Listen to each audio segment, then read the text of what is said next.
Indian succession act and Hindu succession act 2005 amendment ప్రకారం ఆడపిల్లలకు కూడా ఆస్తిలో కొడుకుతో పాటు సమాన హక్కు ఉంటుంది. కానీ కొన్ని స్పెసిఫిక్ సిచ్యువేషన్స్లో మాత్రమే ఆడపిల్లలకు ఆస్తిలో హక్కు ఉండదు. అవేంటో ఇక్కడ చూద్దాం. ఫస్ట్ వన్ వచ్చేసి సెల్ఫ్ ఎక్వైర్డ్ ప్రాపర్టీ. అంటే తండ్రి తన స్వంత కష్టంతో సంపాదించిన ఆస్తిపై అతనికి పూర్తి హక్కులు ఉంటాయి కాబట్టి ఆ ఆస్తిని అతను విల్ ద్వారా కానీ, అంటే ఆస్తిని ఎవరికి ఇవ్వాలో ముందే విల్ రాసి పెడితే అందులో ఆడపిల్ల పేరు లేకపోతే కనుక ఆమెకి ఆ ఆస్తిపై ఎటువంటి హక్కు ఉండదు. అండ్ నెక్స్ట్ గిఫ్ట్ డీడ్ చేయొచ్చు. అంటే తండ్రి బతికున్నప్పుడే ఆ ఆస్తిని వేరే ఎవరికైనా గిఫ్ట్గా ఇస్తే తర్వాత ఆడపిల్ల దాన్ని క్లెయిమ్ చేసుకోవడానికి వీలుండదు.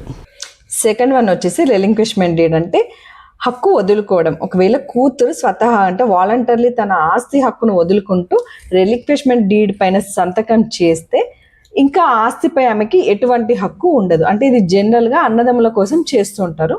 నెక్స్ట్ యాన్సిస్టర్ ప్రాపర్టీలో ఆడపిల్లలకి బై బర్తే హక్కు ఉంటుంది ఇప్పుడు.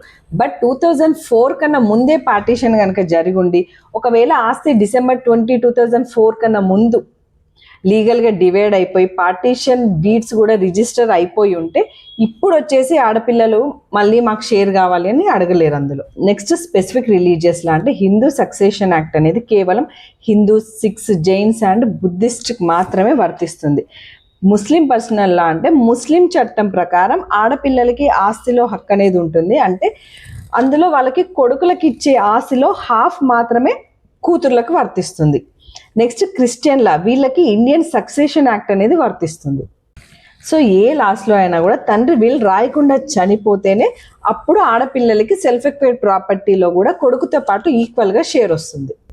మరిన్ని లీగల్ అవేర్నెస్ వీడియోస్ కోసం follow and share my videos.